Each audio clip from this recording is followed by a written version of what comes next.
Buenos días, queridos hermanos y hermanas de nuestra amada iglesia Aposento Alto Torre de Refugio.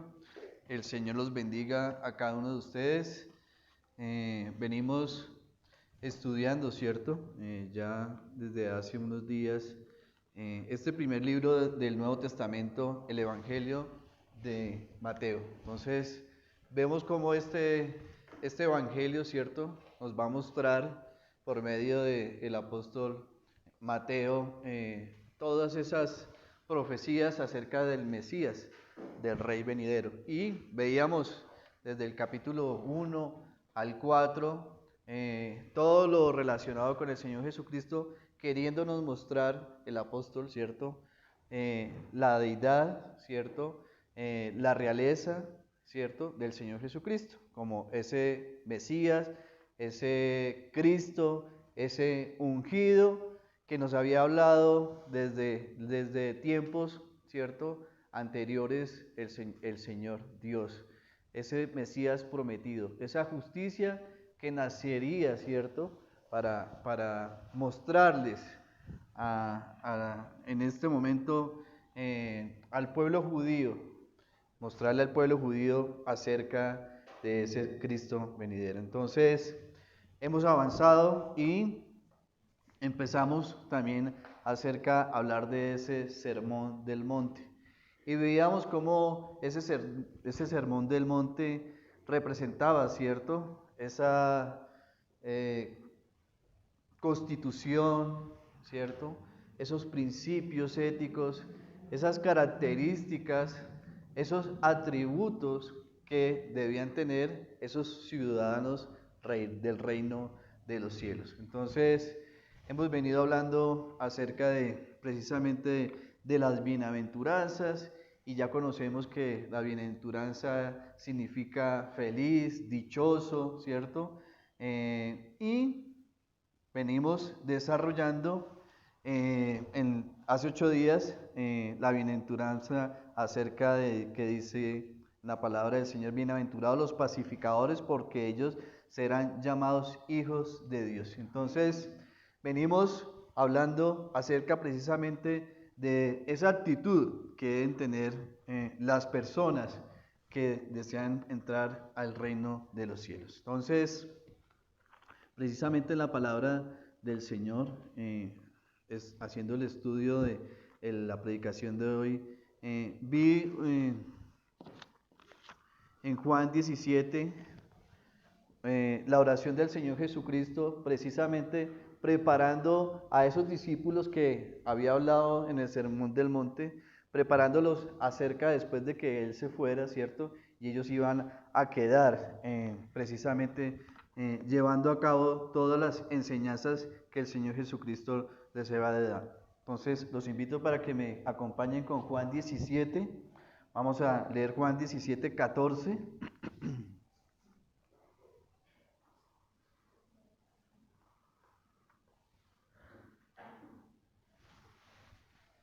Entonces, el Señor Jesucristo había orado, ¿cierto? Había orado precisamente por sus discípulos, para que el Dios Padre tuviera una protección espiritual sobre ellos, tuviera una protección espiritual, pidiendo al Padre, ¿cierto? Pidiendo al Padre la santificación y la purificación de estos discípulos que se iban a preparar precisamente para llevar la palabra del Señor, para llevar el Evangelio, las buenas nuevas. Entonces, sin embargo, no era suficiente salvaguardarlos de males externos, sino que el Señor, ¿cierto?, quería también que estos discípulos tuvieran una limpieza, ¿cierto?, que pudieran ser purificados. Ya habían sido salvos, ¿cierto?, ya habían sido limpios por medio de la salvación, pero necesitaban lavar sus pies ocasionalmente. Entonces,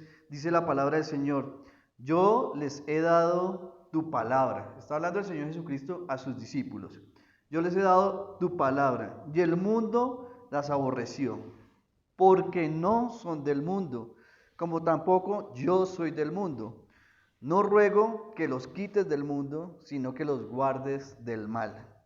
No son del mundo, dice el Señor, como tampoco yo soy del mundo. Dice el Señor en el versículo 17, santifícalos en tu palabra es verdad. Como tú me enviaste al mundo, así yo los he enviado al mundo, y por ellos yo me santifico a mí mismo, para que también ellos sean santificados en la verdad. Amén. Amén. Señor, Padre Celestial, te damos gracias por este día, Señor, y por la oportunidad de poder conocer tu palabra. Tu palabra, Señor, es verdad. Y qué grato, Señor, poder escuchar tu palabra. Te damos gracias, Señor, por toda tu escritura, Señor. Queremos escucharte a ti, Señor, y pedimos que sea tu Espíritu Santo, que esté en medio de nosotros, Señor, que estemos bajo su guía, bajo su dirección, bajo su poder. Y queremos pedir tu ayuda para que podamos nosotros ser santificados y purificados, Señor. Te rogamos para que nos des esa disposición de conocer tu palabra, de ser instruidos por ella, Señor. Que como hijos tuyos podamos anunciar, Señor, bajo tu protección, Señor, poder anunciar el reino de los cielos, proclamar al Señor Jesucristo como el único Señor y Salvador, y que podamos predicar de la obra preciosa del Señor, el Cristo en la cruz. Lléname, Señor, de tu Espíritu y permíteme que sea tu palabra, tu verdad, la que se predique y que cada vez más personas pongan su fe en el Señor Jesucristo y que los que hayan creído puedan ser fortalecidos, edificados en tu fe, Señor. Oramos en nombre del Señor Jesús. Amén. Entonces, iniciamos hoy con la bienaventuranza número 8, ¿cierto? Y 9, hablamos acerca de, en el capítulo 5, versículo 9, dice, bienaventurados los pacificadores, porque, versículo 10, perdón, bienaventurados los que padecen persecución por causa de la justicia, porque de ellos es el reino de los cielos. Bienaventurados sois cuando por mi causa os vituperen y os persigan, y digan toda clase de mal contra vosotros, mintiendo. Gozaos y alegraos, porque vuestro galardón es grande en los cielos, porque así persiguieran a los profetas que fueron antes de vosotros. Amén. Entonces, Jesús, el Rey, pues nos ha dado precisamente esas características de los ciudadanos de su reino, ¿cierto? Hablándonos precisamente de que son bienaventurados, felices, afortunados y dichosos. Y el Señor Jesús describe precisamente cómo divinamente es concedido a los que algo, ¿cierto?, que concede a los que son creyentes. Y las bienaventuranzas precisamente describen el carácter, ¿cierto?, la verdadera fe. Entonces los creyentes que viven y conforme a la bienaventuranza serán al mismo tiempo pacificadores, como lo vimos hace 8 días, pero a la vez son los que van a generar, ¿cierto?, persecución. Esto es algo que oímos precisamente en las mismas palabras del Señor Jesús, el Cristo, el Mesías, el Príncipe de Paz, cuando manifestó, dijo, no he venido a traer paz, sino espada. Entonces, debemos estudiar, ¿cierto?, precisamente estas bienaventuranzas y darnos cuenta que son las características de los hombres y mujeres que están precisamente en el reino de Dios. Y Jesús está presentando precisamente el sermón del monte y es precisamente ese retrato, ¿cierto?, de precisamente del creyente genuino. Entonces, vemos y hemos visto que la persona que vive conforme a estos principios es verdaderamente bienaventurada, realmente bendecida y que conoce precisamente la felicidad. Y cada uno de nosotros que ha nacido, ¿cierto?, verdaderamente de nuevo, tiene que haber venido precisamente al Señor Jesucristo con estas actitudes. ¿Cuáles actitudes? Pobre en espíritu, ¿cierto?,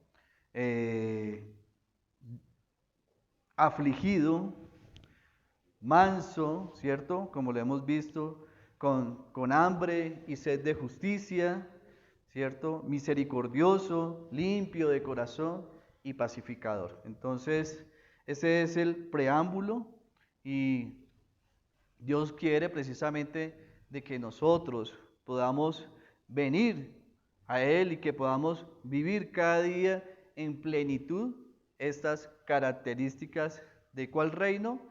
Del reino de los cielos, del reino de Dios. Entonces, ya vimos precisamente que nuestro acercamiento, ¿cierto? Precisamente a ese reino de los cielos es cuando podemos nosotros acudir quebrantados del corazón, cuando podemos nosotros lamentarnos de verdad de nuestro pecado, o cuando somos humildes y mansos ante un Dios santo, o teniendo precisamente sed y hambre de la justicia, de hacer lo correcto ante Dios, ¿cierto? Buscando precisamente su misericordia y buscando precisamente con un corazón puro y deseando precisamente la paz con Dios. Si no existen estas características, ¿cierto?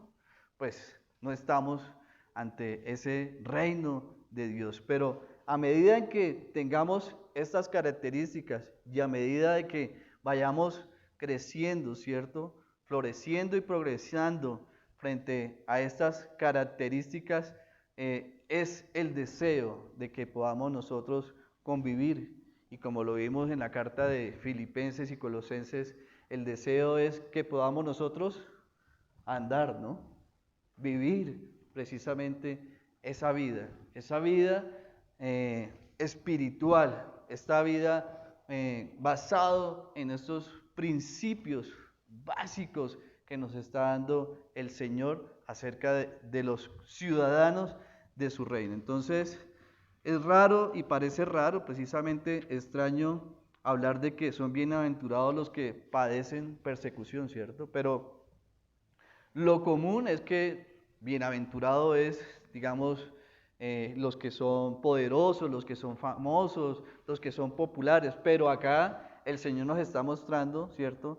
La forma de bienaventuranza y trata precisamente de una persecución. Bienaventurados los que padecen persecución, pero no son persecuciones por motivos personales o por motivos políticos, sino básicamente una persecución por causa de la justicia, por causa de la justicia. Entonces, esta bienaventuranza se diferencia precisamente de las 8 anteriores, ¿cierto? Porque las 8 hablaban precisamente de esa actitud que debía tener el creyente, ¿cierto? Ahora vemos la actitud que tiene el mundo hacia el creyente. Entonces, esa es la diferencia.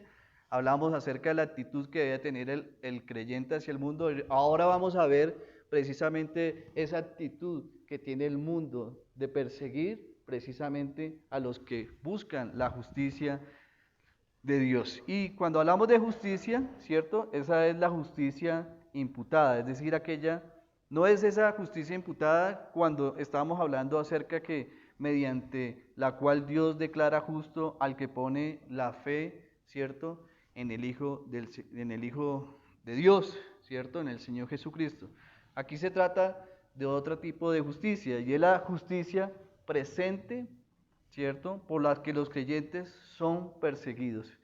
Y hace 15 días hablamos acerca de precisamente de esa justicia. Y eso lo vimos en Isaías 42, donde habla de que precisamente Dios Padre iba a enviar a su siervo, el cual lo iba a sostener, el escogido, precisamente para traer justicia a las naciones. Y eso lo vemos reflejado precisamente en Cristo, el justo, ¿cierto? Hablábamos que solamente Cristo traerá la justicia. Entonces, vamos a entrar precisamente con la misma palabra del Señor a ver acerca de la persecución. Entonces, el primer pasaje que vamos a ver es en Timoteo, en segunda carta de Timoteo 3:12, nos está hablando el apóstol Pablo.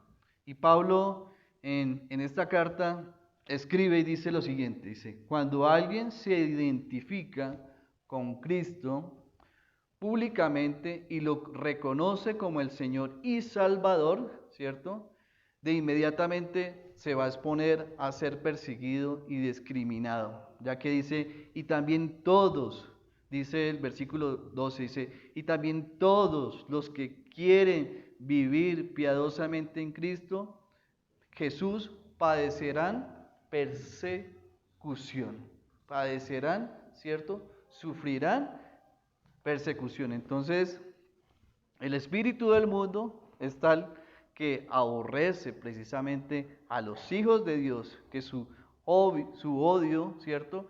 Lo hemos visto a través desde la iglesia primitiva, desde el primer siglo hasta la fecha, el odio precisamente cuando se aborrecen a los hijos de Dios, a los que buscan esa justicia, que llevan a diferentes padecimientos hasta la muerte, ¿cierto? Entonces, estas fueron precisamente las palabras de Cristo en Juan 15, 18, 20, cuando dijo, si el mundo os aborrece, sabed que a mí me han aborrecido antes que a vosotros. Si fuerais del mundo, el mundo amaría lo suyo, pero porque no soy del mundo, antes yo os elegí del mundo, por eso el mundo os aborrece. Entonces, vemos cómo el Señor nos está hablando del aborrecimiento del mundo. También manifestándonos de que de igual forma como Él fue aborrecido, sus discípulos también iban a padecer ese tipo de persecución. Entonces vemos cómo precisamente la identificación con Cristo, ¿verdad? La identificación con Cristo produce, ¿cierto? Ese tipo de rechazo, ese tipo de odio, ese tipo de persecución, como el Señor Cristo mismo lo anunció. Entonces, esta bienaventuranza nos señala, ¿cierto?, una característica muy importante. Y vamos a hablar como aquel que ha recibido precisamente el mensaje del Señor Jesucristo se identifica con Él y con su ética, como la estamos viendo en las bienaventuranzas, va a sufrir esa persecución. ¿De quién? De los hijos de las tinieblas. De los hijos de las tinieblas. Entonces, vemos también como Pablo en esta carta segunda de Timoteo dice, palabra fiel es esta, si somos muertos con Él, también dice la palabra, también viviremos con Él, si sufrimos, también reinaremos con Él, amén. Si le negaremos, Él también nos negará. Si fuéramos infieles, Él permanece fiel. Él no se puede negar a sí mismo. Entonces, vamos viendo cómo esas características precisamente de esta bienaventuranza, a ser sometidos los que creen, los que se identifican con el Señor Jesucristo, a que van a sufrir esa persecución del mundo y del hijo de las tinieblas. También vemos como característica que la justicia, ¿cierto?, que habla acá, por cuya causa los seguidores del Mesías son perseguidos, tiene que ver precisamente con esa justicia personal de aquellos que han escogido obedecer a Dios y someterse a la voluntad de Dios. Y también vemos cómo este tipo de persecución puede precisamente referenciarse, ¿cierto?, a quienes anticipan precisamente a la entrada del reino de Dios, por lo tanto guardan y viven, ¿cierto?, este reino celestial. Entonces, vemos en la historia del cristianismo que está precisamente repleta de casos de persecución. Entonces, en los tiempos de la iglesia primitiva, los seguidores precisamente del Señor Jesucristo fueron acusados, ¿cierto?, de inmoralidad, porque precisamente celebraban con amor sus reuniones, ¿cierto? Vemos también cómo fueron acusados de canibalismo porque hablaban de comer el cuerpo y bebían la sangre de Cristo. Entonces, estos son tipos de injurias que hacía desde el principio, precisamente de los primeros cristianos, cuando fueron identificados con el Señor Jesucristo. Los trataban de ateos porque decían que se identificaban únicamente con un Dios. Entonces, hablamos acerca de precisamente el contexto del Imperio Romano, el Imperio Griego, toda esa cantidad de dioses que tenían, de un imperio que quiso divinizar precisamente a su emperador, al César, ¿cierto? Y vemos de que los creyentes, estos hijos de Dios que habían puesto la fe en el Señor Jesucristo, no se sometían precisamente a este tipo de adoración que el imperio quería darle al César. Por lo tanto, eran catalogados como ateos porque no adoraban a este tipo de dioses. Y vemos de igual forma cómo este imperio romano también los catalogó como desleales precisamente por no rendir culto al emperador. Y eso lo vamos a ver precisamente cuando veamos un poco más de la historia de la persecución. Entonces, en la primera carta de Pedro, vemos cómo es un testimonio claro de los padecimientos de los cristianos. Entonces, Pedro enfatiza y dice en primera de Pedro 4:14, dice en la palabra del Señor, primero de Pedro 4:14.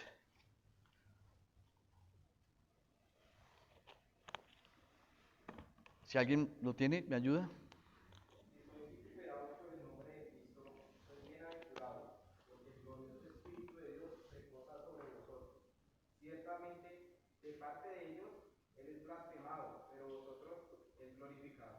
Amén, amén. Entonces, ¿qué está haciendo Pedro acá, cierto? Está haciendo eco precisamente a las palabras del Señor Jesucristo, ¿cierto? Cuando precisamente explicaba a los discípulos el dolor que iban a sufrir por causa de la persecución, por causa del Señor Jesús, por su causa, y precisamente por causa de su justicia. ¿Cuál justicia? La rectitud, ¿cierto?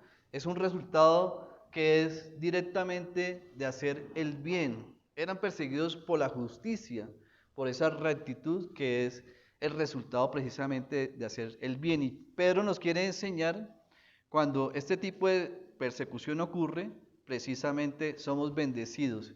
Y la bendición es la consideración favorable de Dios hacia nosotros cuando nosotros lo honramos en medio de las pruebas. Entonces, precisamente el Señor, ¿qué dice? Dice en Juan 14:27, no se turbe vuestro corazón, no se turbe vuestro corazón en medio de esta situación. Entonces, una prueba de que todavía no estamos precisamente en el reino de los mesiánico es precisamente que hoy en día hay persecución. Hoy en día persiguen a los hijos, ¿cierto?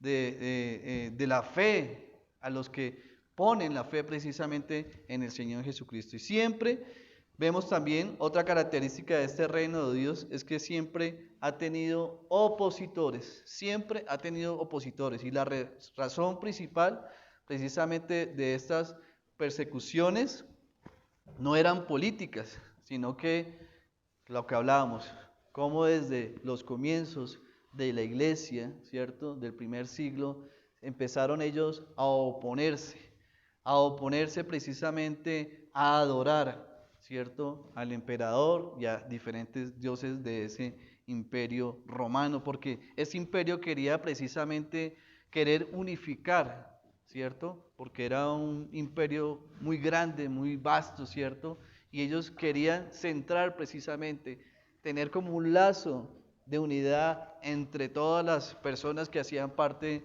de este imperio, y se inventaron el querer precisamente de divinizar al emperador romano y que todos adoraran a este emperador. Y precisamente lo que sucedió, lo contrario en el pueblo cristiano, creyente, es que estos primeros creyentes empezaron a adorar a Señor Jesucristo, lo cual generó precisamente incomodidad en este imperio. Entonces, vamos viendo acerca de las características de esta bienaventuranza.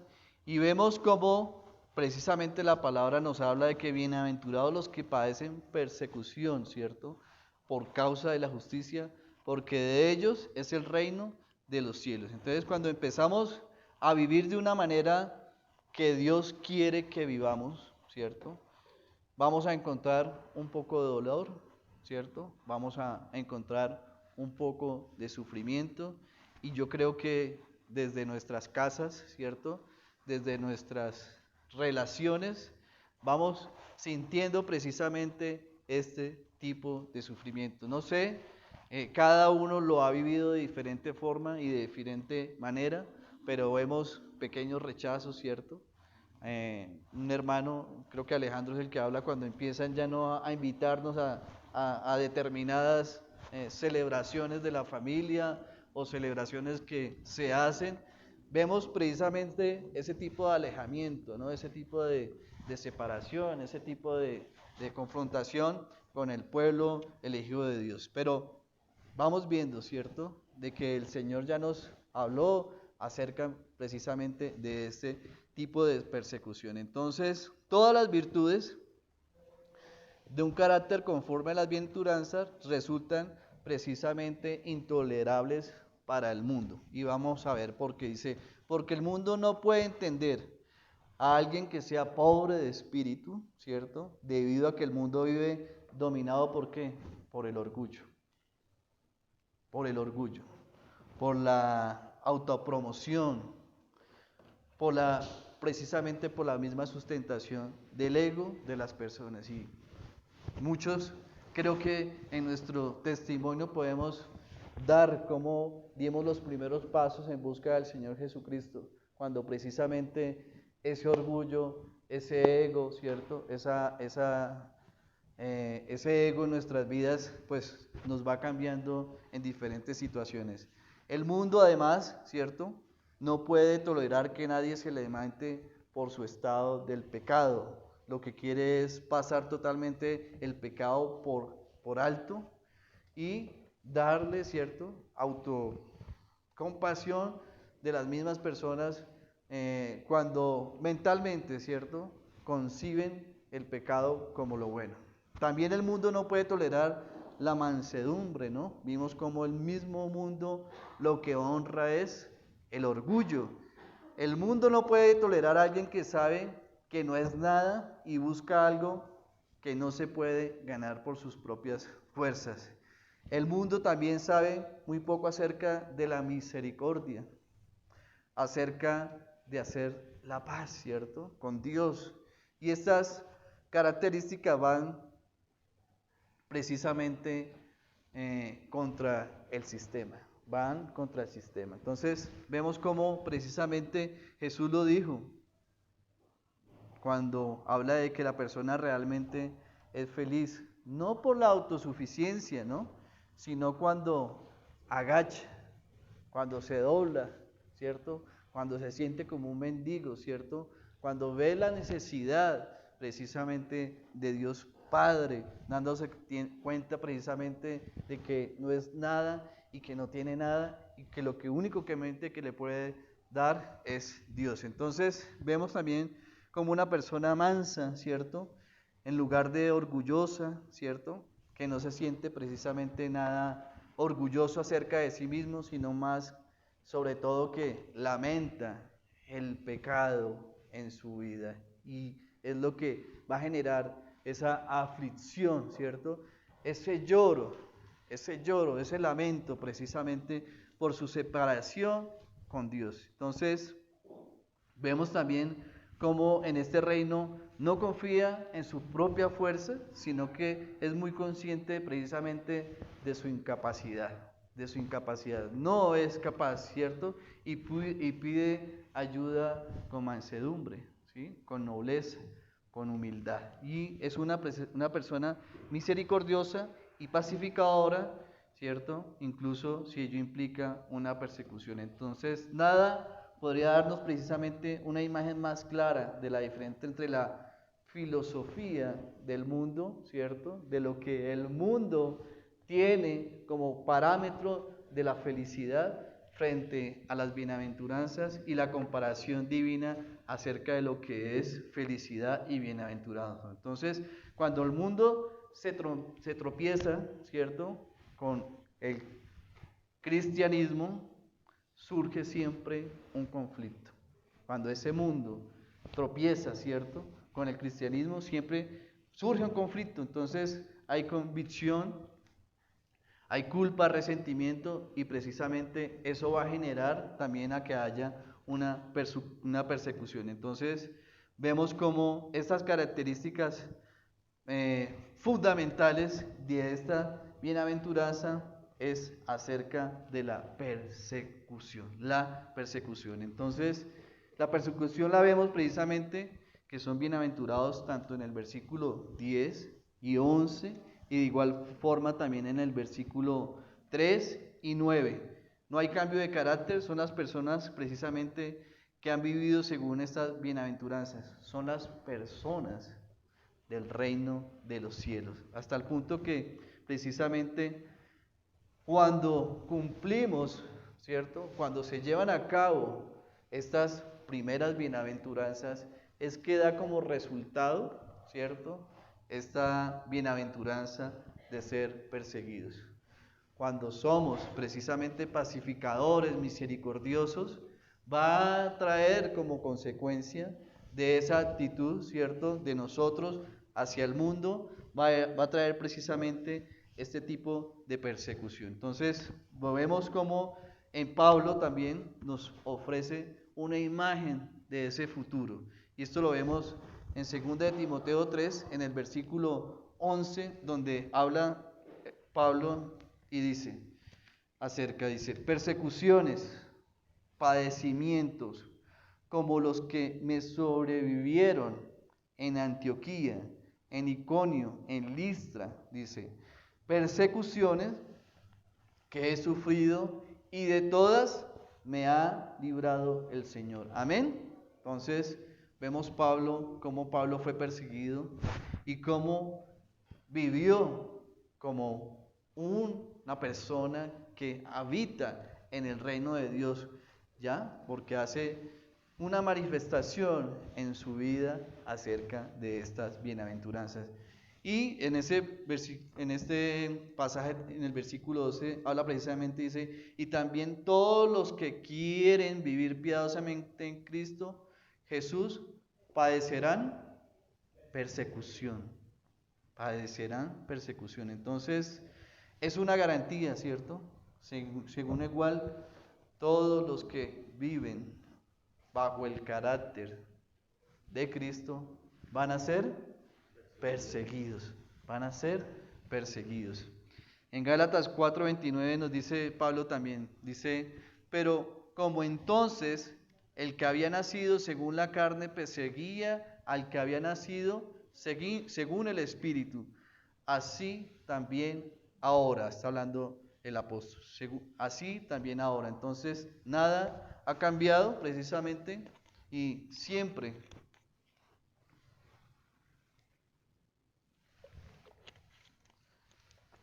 de que se hable precisamente de este reino de los cielos, van a conocer ese tipo de persecución.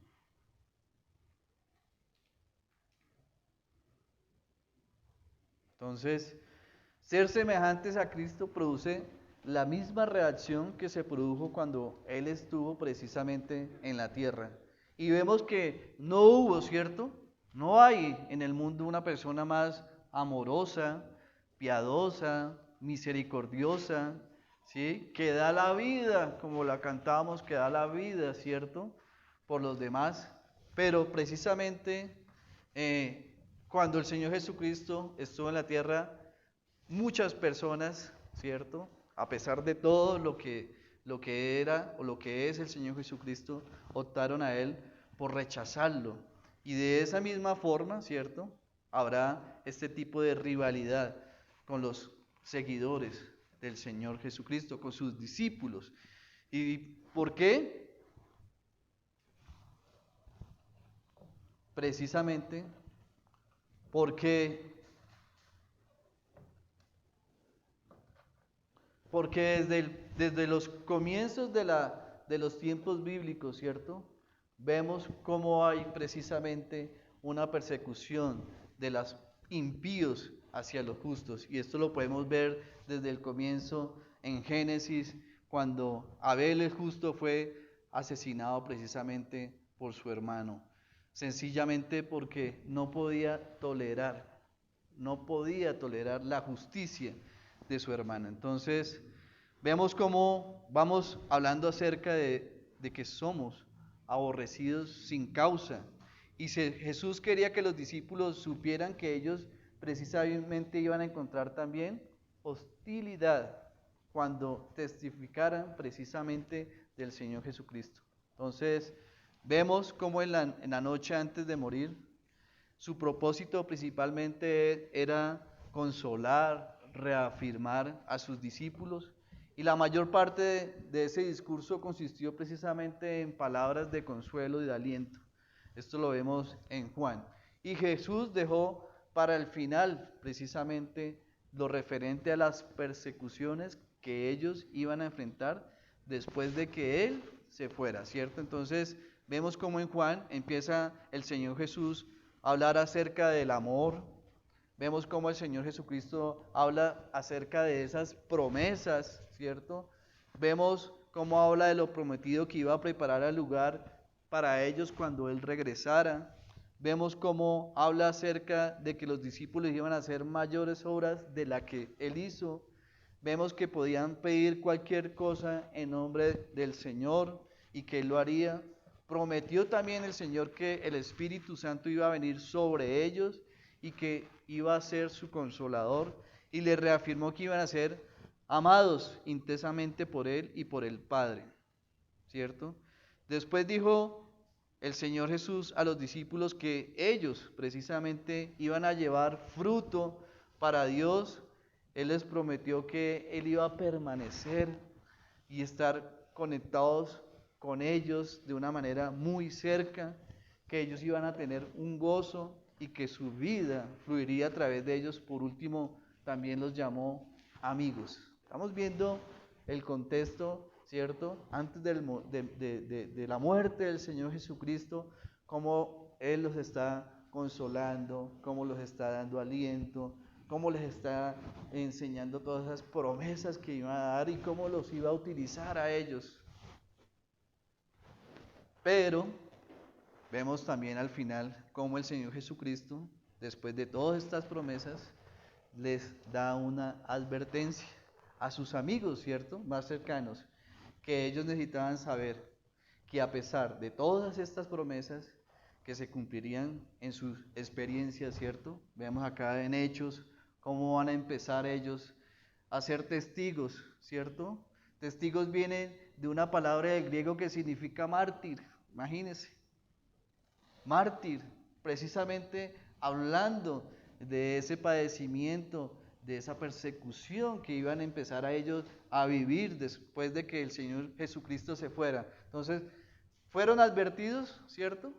Fueron advertidos precisamente en este pasaje, y vimos cómo la vida de estos discípulos no iba a ser de una manera completamente dichosa. Entonces, el ministerio no iba a ser fácil, ¿cierto?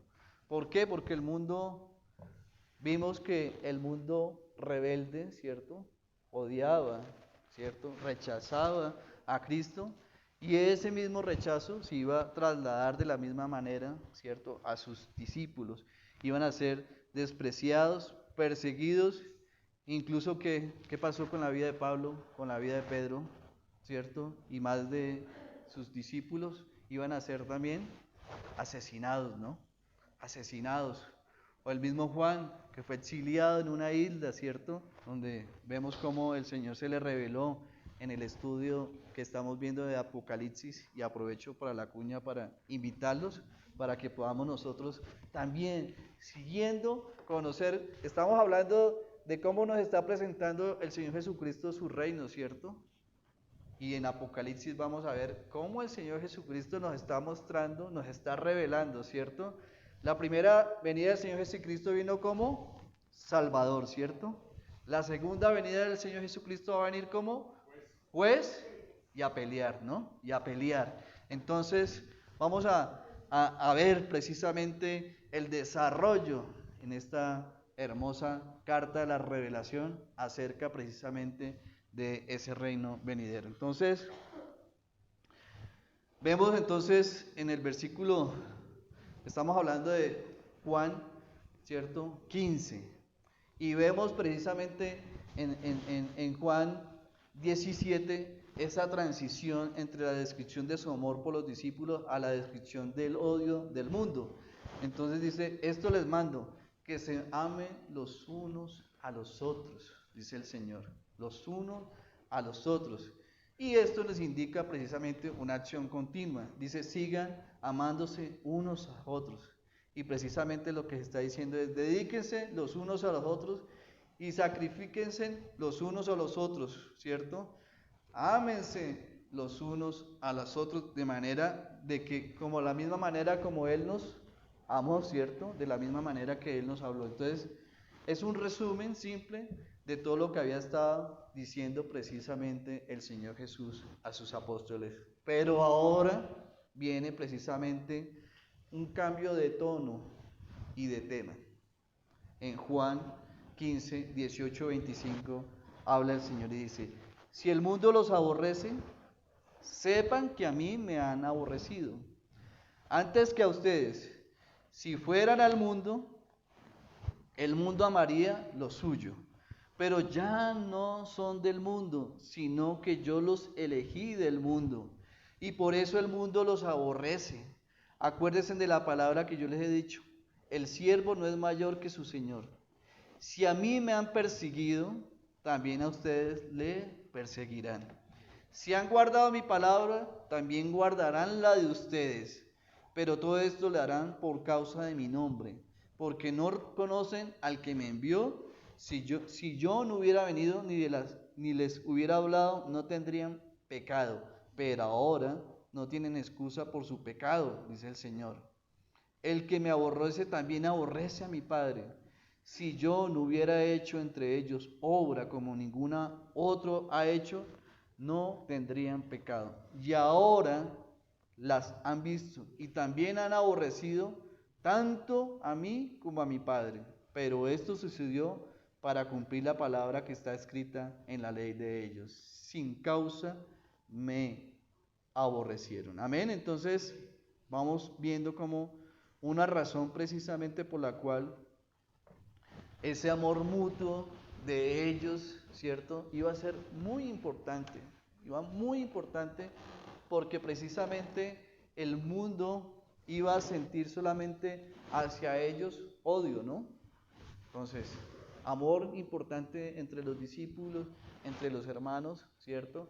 Consolidando precisamente ese amor entre hermanos, porque precisamente el mundo les iba a traer, era precisamente lo opuesto, el odio. Entonces, vemos como el amor de unos a otros era el único amor que el mundo iba a ver, ¿cierto? En el mundo hostil, precisamente necesitaban ellos ver ese amor mutuo en ellos. Entonces, la historia muestra cómo los apóstoles fueron odiados, ¿cierto? Odiados, tal como predijo el Señor Jesucristo aquí en el pasaje que acabamos de leer. Y prácticamente todos ellos pagaron con su vida por el testimonio que daban acerca del Señor Jesucristo. Santiago fue martirizado primero, Andrés persistió en predicar y fue atado a una cruz crucificado, Pedro también fue crucificado, y la historia dice que nos llega de la iglesia primitiva, cuenta que fue crucificado de cabeza, ¿cierto? De cabeza porque no consideró digno de sufrir de la misma manera en que murió su Salvador. Y de acuerdo con todas las tradiciones cristianas, todos ellos fueron martirizados. También como vimos y les expliqué o conocemos cómo fue el apóstol Juan exiliado en la isla de Pasmo. Entonces todos los seguidores de Cristo en los primeros 3 siglos vivieron bajo la amenaza precisamente de la persecución. Y vemos cómo en la primera iglesia del primer siglo, el emperador Nerón decapitó a Pablo, ¿cierto? Y cómo los oficiales romanos tendían a considerar a los cristianos como ciudadanos desleales, una amenaza, ¿cierto?, para esa unidad del imperio por su confusión, por su confesión precisamente del nombre del Señor Jesucristo.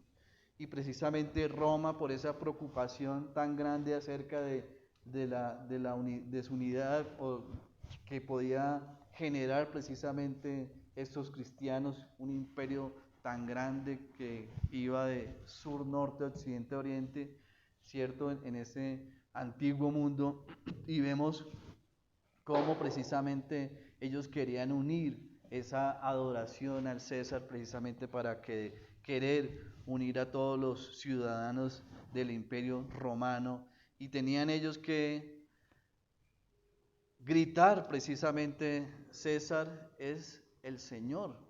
Esa era la ley del imperio romano precisamente, y los ciudadanos cristianos precisamente no llamarían Señor a ningún hombre, y vemos cómo fueron precisamente considerados desleales de este imperio, y vemos cómo precisamente ellos, cuando escuchaban de la segunda venida del Señor Jesucristo, pensaban o tenían el temor de que fuera a iniciarse una rebelión, ¿cierto?, en contra de este imperio, porque ellos desde el comienzo empezaron también a testificar acerca de esa segunda venida del Señor Jesucristo, y ellos atemorizaban, pensaban que era una planificación precisamente de una rebeldía, que podía creer una rebeldía, y se les acusaba de incendiar, ¿cierto?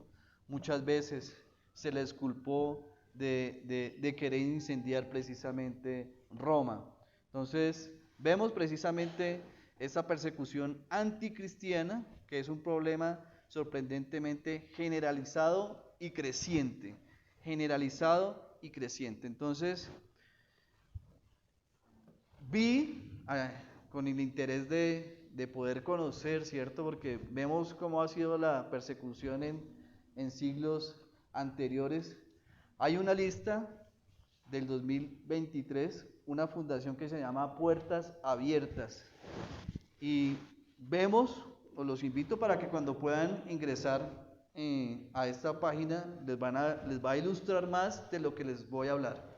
Entonces, esta fundación de Puertas Abiertas muestra un listado donde los cristianos son perseguidos a nivel continental, ¿cierto?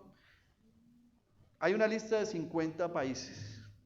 ¿Qué puesto creen ustedes que ocupa nuestra amada país, Colombia? De 50 países que persiguen, ¿cierto?, de manera severa y permanente a los cristianos. Hay 50 países. El primer país se llama Corea del Norte, ¿ya? Corea del Norte. Colombia ocupa el puesto 22. El puesto 22. De 50 países es el primero en el continente americano de la lista. Es el primero, puesto 22. En el puesto 27 se encuentra Cuba. En el puesto 38 se encuentra México.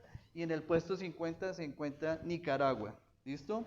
En esta lista, Corea del Norte ocupa el primer puesto como persecución extrema, seguido de Somalia y seguido de Yemen. Entonces dice, voy a leer textualmente lo que dice la página. Dice: ¿cómo es la persecución a los cristianos en Corea del Norte? Dice: Corea del Norte sigue siendo el lugar extremadamente hostil para los cristianos.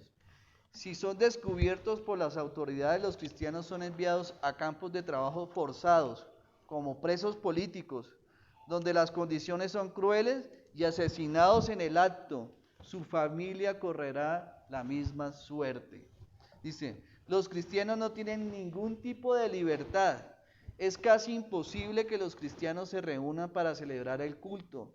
Los que se arriesgan a reunirse, dice, deben hacerlo en absoluto secreto y corriendo enormes riesgos. Una nueva ley, dice, ley contra el pensamiento reaccionario, deja bien claro que ser cristiano, poseer una Biblia, escuchen, poseer una Biblia Es un delito grave y será severamente castigado. De esta misma página de Puertas Abiertas dice cómo es la persecución a los cristianos en Colombia. Dice, los cristianos de las zonas rurales de Colombia son objetivos de grupos delictivos y sufren la persecución de sus propias comunidades indígenas. Grupos guerrilleros y bandas armadas siguen controlando y luchando por gran parte del territorio nacional. La persecución de estas facciones se intensificó a lo largo del año, influida por sus intereses políticos durante las elecciones presidenciales. Las iglesias es vista, oigan bien, como una amenaza para su poder y su estabilidad, sobre todo cuando los miembros de las bandas se convierten al cristianismo. Los líderes eclesiásticos denuncian la violencia y la corrupción. Esto lleva a que los líderes eclesiásticos sean amenazados, perseguidos e incluso asesinados, por no hablar de las restricciones a la movilidad impuesta precisamente por estos grupos ilegales. Entonces, los líderes criminales pretenden reclutar y secuestrar a los niños de familias cristianas para debilitar la iglesia y obligarlas a reubicarse. Se alistan los jóvenes cristianos, se ven obligados a participar de estas actividades de vigilancia, extorsión, tráfico, abuso y asesinatos, o se enfrentan a una amenaza de muerte por parte de las bandas. Y miren lo que hablan de las niñas. Las niñas corren el riesgo de sufrir de abusos sexuales. Entonces, mis hermanos, este contexto a veces uno lo ve desde lejos, ¿no? Y lo ve a través de la línea del tiempo, y hemos visto cómo han sido, ¿cierto?, asesinados y perseguidos de cristianos, precisamente por su fe.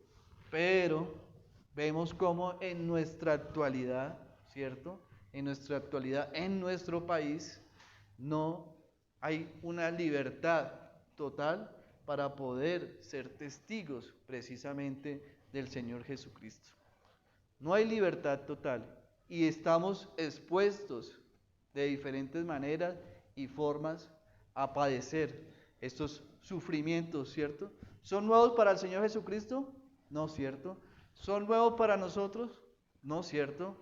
Pero en el país donde habitamos es un margen altísimo, el índice es, bueno, y lo que siempre he hablado, y lo que se conoce, y lo que no se conoce de territorios lejanos o personas que no informan, no cuentan, no denuncian, y cómo viven, ¿cierto?, su fe cristiana en esto. Lo hemos vivido también con nuestro hermano Sergio Acevedo, que nos contaba que lo primero que le pasó cuando fue a Santa Marta fue que lo llamaron los grupos al margen de la ley, ¿cierto?, a pedirle cuentas o información precisamente de lo que él iba a hacer en estos barrios, porque son ¿cierto?, son grupos que precisamente empiezan a atacar al cristianismo. Entonces, es una realidad, no es solamente algo de historia pasada, sino que lo estamos viviendo en nuestra actualidad. Para finalizar, vamos a hablar acerca de la persecución como prueba de nuestra salvación. La persecución como prueba de nuestra salvación.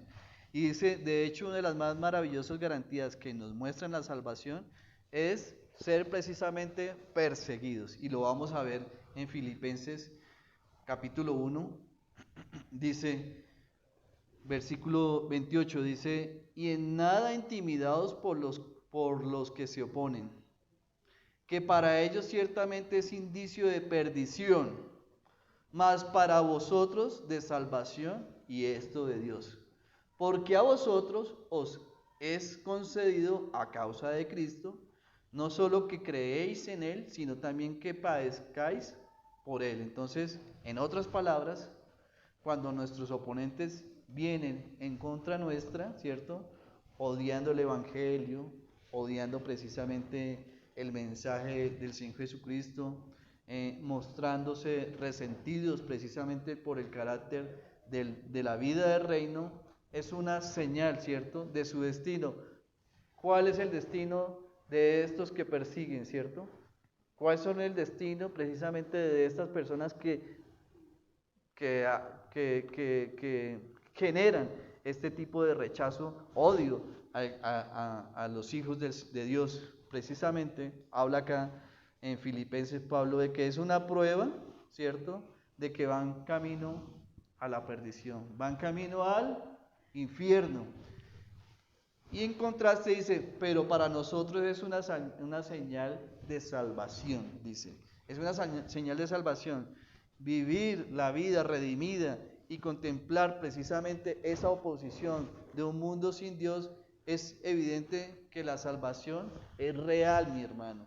De que la salvación es genuina, ¿ya? Como lo dice precisamente la palabra del Señor. Entonces, para ampliar un poco, dice en Tesalonicenses 3, el apóstol Pablo dice, a fin de que nadie se inquiete por estas tribulaciones, porque vosotros mismos sabéis que para eso estamos puestos, dice el apóstol, porque también estando con vosotros os predecíamos que íbamos a pasar tribulaciones como ha acontecido y sabéis. Entonces, no deberíamos sentirnos preocupados ni temerosos, ¿cierto?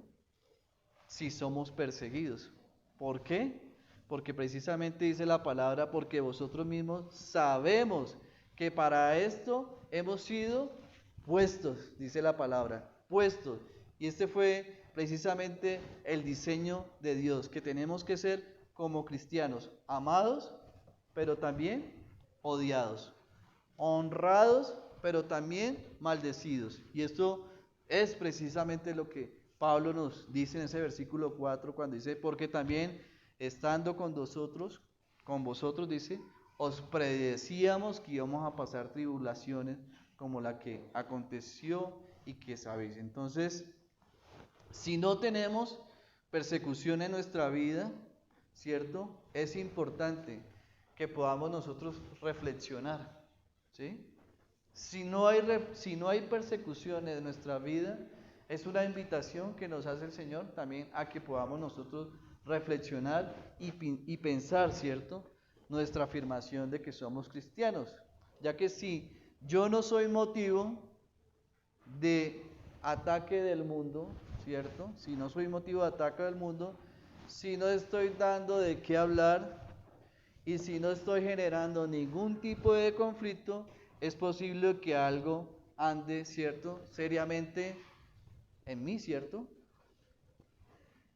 Que algo esté pasando. Entonces, ¿cómo podemos pasar la vida entera, ¿cierto? Y no ser nunca perseguidos.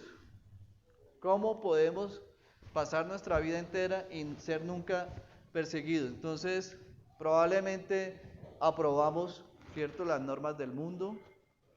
Probablemente aceptemos la moral y la ética del mundo, ¿cierto? Probablemente vivimos como vive el mundo, ¿cierto?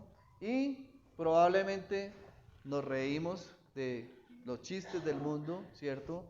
O somos complacientes cuando permitimos que se use en vano el nombre del Señor, o cuando no le digo a las personas que son pecadores, o cuando no le digo a las personas que deben arrepentirse del pecado, o cuando no les digo a las personas, ¿cierto?, de que pueden tener una muerte eterna, o cuando no hablo precisamente del Señor Jesucristo, cuando no les digo que están condenadas precisamente a una muerte eterna, y sobre todo, pues cuando no hablamos acerca de esa, ¿cierto?, de ese resultado de sus vidas que les va a generar, ¿cierto?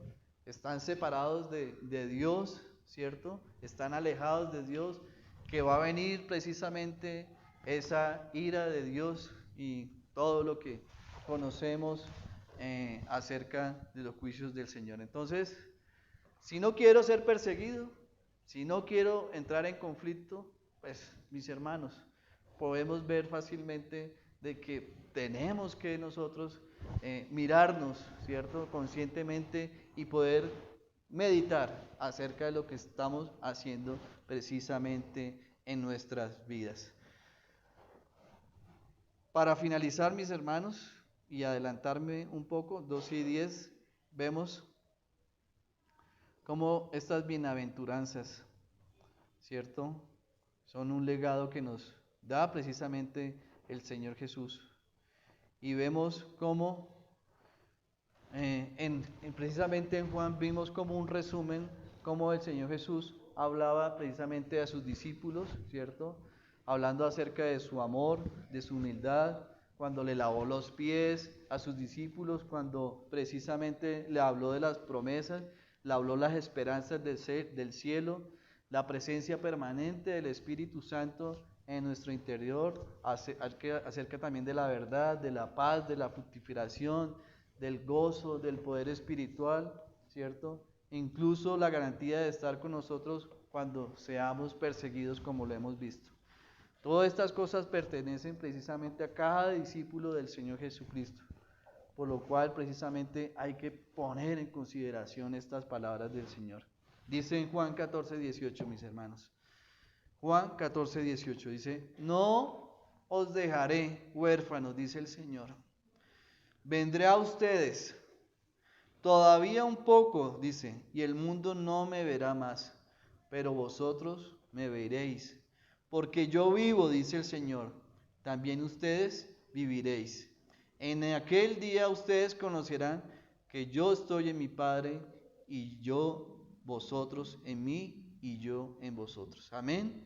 Entonces, mis hermanos, vemos cómo estos apóstoles, ¿cierto?, estos discípulos, ¿cierto?, estaban preocupados precisamente porque podía finalizar y terminar esa relación que tuvieron con el Señor Jesucristo, ¿cierto? Ya habían sido advertidos, ya habían sido avisados, y por eso en ellos había precisamente ese temor en que pudiera romperse este tipo de relación. Pero vemos que la unión del Señor con ellos era una unión indisoluble, ¿cierto?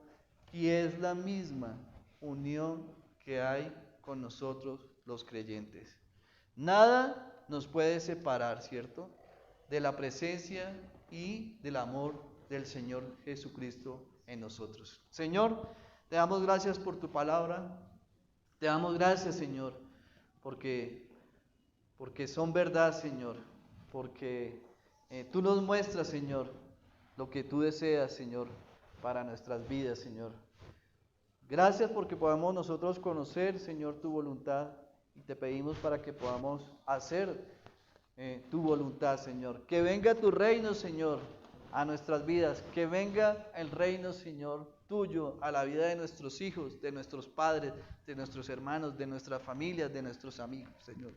Que puedan ellos conocer del Señor Jesucristo.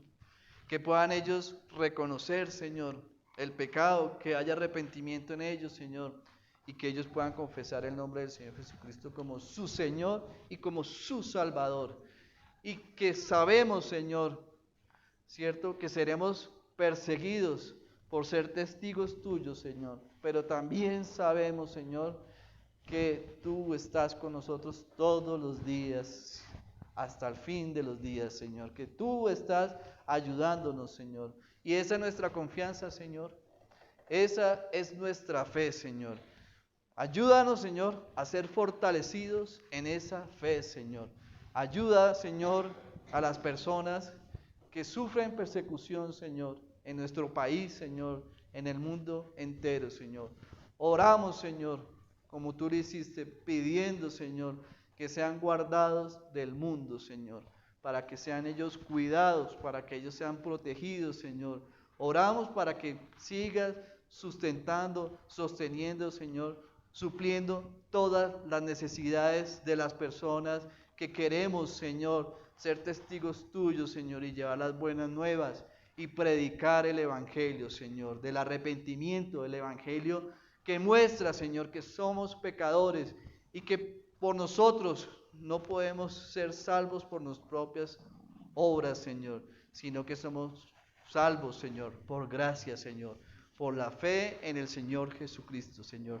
Te damos gracias por tus bienaventuranzas, Señor, y que podamos nosotros cada día, Señor, poder desarrollar ese carácter en nuestra vida, Señor, sintiéndonos pobres en espíritu, Señor, sintiéndonos afligidos por nuestro pecado, siendo humildes, Señor, que tengamos sed, hambre, Señor, de justicia, de lo correcto, Señor, de poder tener una relación correcta con Dios Padre por medio del Señor Jesucristo, que seamos misericordiosos, Señor, que podamos ser limpios de corazón, que seamos personas pacificadores, Señor, y sobre todo, Señor, que podamos también, Señor, disfrutar de todas las promesas que tú nos das para todos los bienaventurados. Que seamos también, como dice tu palabra, gozados y alegrados, porque vuestro galardón es grande en los cielos, Señor. Y lo creemos, Señor. Lo creemos porque es tu palabra y tu palabra es verdad. En el nombre del Señor Jesús oramos. Amén.